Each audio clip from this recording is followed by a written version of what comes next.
Assalamualaikum to all my brothers and sisters all around the world, pati na rin po sa ating mga kapatid sa iba't ibang relihiyon. Kamusta po kayong lahat? Inshallah po nasa mabuti kayong kalagayan.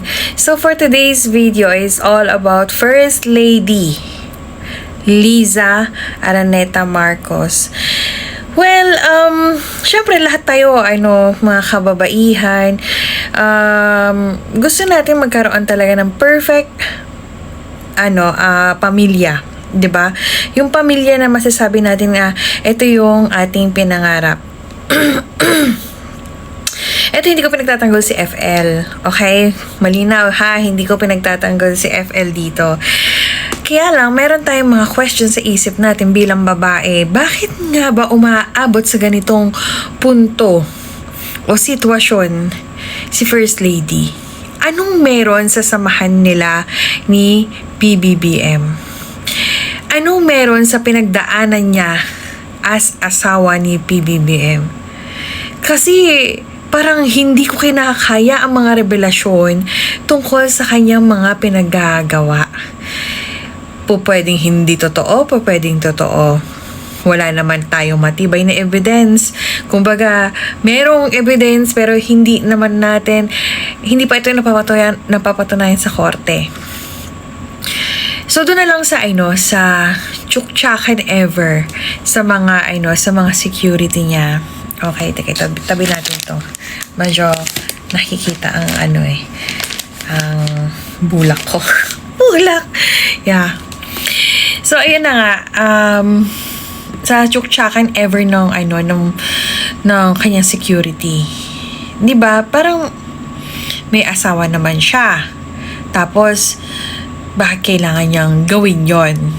Out of tripping, out of curiosity, may asawa siya.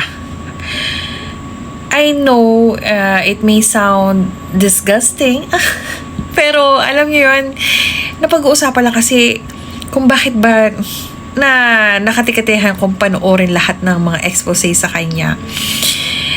Pangalawang napaninggan ko is yung voice message niya at yung video niya doon tungkol sa distressed mother at yung may mga extraction. Parang oh my God, grabihan ang kanyang pagkasindikato.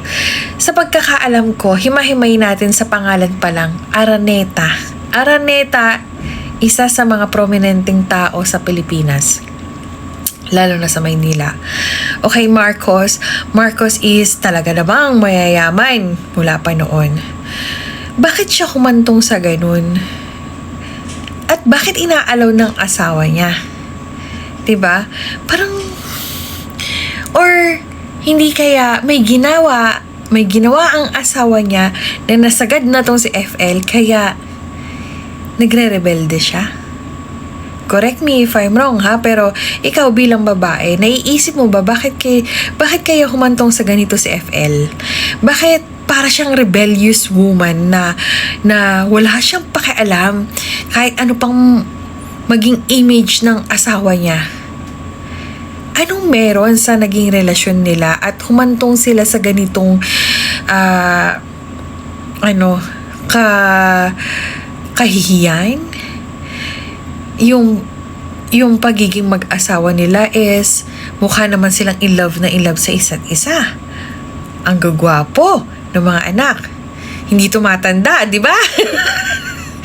Lahat ng picture, hindi tumatanda ang mga anak. Bakit ganon? Parang mga Dracula, di ba?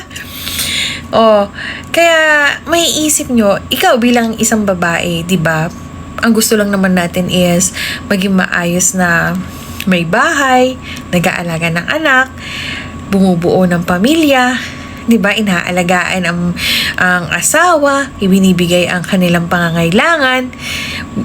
Pero bakit parang may galit itong si FL sa asawa? Yung excuse me, yung mga ganun. May galit hindi mo alam kung saan siya nanggagaling. Pero, the way I see it, kung ako ang babae at tayong mga babae, pinag-uusapan lang natin, no? Girls talk. Halata sa mukha niya na hindi siya masaya sa marriage. Halata sa mukha niya na naghihiganti siya sa kanyang asawa. At halata sa mukha niya na meron siyang mabigat na dinadala against sa kanyang asawa. Bakit asawa? Alam naman nating lahat na pag maganda ang babae, nagigain ng weight, yung alam mo yung alagang-alaga, it means masaya siya sa asawa niya. Pero pag ang babae stress, gumagawa ng rebelyon sa kanilang relasyon, ibig lang sabihin may pinagdaanang mabigat itong si FL kay PBBM. Ako, kumbaga, sabihin na natin, sige, sa women's rights, 'di ba yung parang ipaglaban natin ang karapatan ng babae. Siyempre, hihimay-himayin yan. I-investigation, magkakaroon ng investigation yan. Pero, 'di ba? Parang nakakalungkot kasi hindi natin alam anong pinaghuhugutan niya. Tsaka, guys, oh my God, yung kinakalantari word na sa loob ng security, yung mga ganun, parang, tapos deadma lang yung asawa, mahuhuli, papategi. Alam niyo yun, guys, parang, wala na silang respetuhan bilang mag-asawa. Wife and husband, walang respetuhan, umabot sila sa ganun. Etong si guy daw, nakikipag-espadahan. Ito namang si girl is, oh my God. Parang, ano ba? Ito, hindi ko alam, nangyayari pala to? Or, dahil lumaki sila sa o tumanda sila sa liberated country? Paano na yung mga anak na nawi-witness yung ginagawa nila? Okay lang? Sa tingin nyo, ito, base lang sa observation ko, ano kayang ginawa ni PBBM para magrebelyon si FL as a wife? Si FL as a mother? Ano kayang nangyari? Kasi mapapatanong ka bakit ganito siya katindi? Bakit ganito siya kasama? Bakit may mga pangyayaring ganito na naririnig natin na expose na hindi naman normal sa isang first lady, di ba? Kasi pag first lady, ang alam natin, mga mga yayamaner, yung mga high profile tsaka mga sophisticated, pero baliktad sa lahat. Ang FL natin, pananamit, the way she talks, the way she acts, himaldita na, alam mo yun, may pagkamaldita momento ko. Pero, syempre kung FL ka, teka lang, anong itsura ko sa harap ng camera?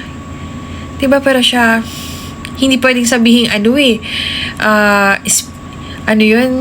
free-spirited rebelde. Siya ang matatawag kong rebellious wife.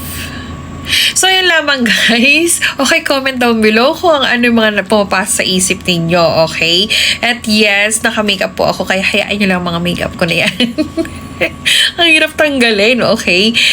Iyon, comment down below kung anong naiisip nyo tungkol kay FL, kung tama ba ang nasa isip ko, o kung mali ba ako, o wag na lang natin patulan. At hindi naman importante.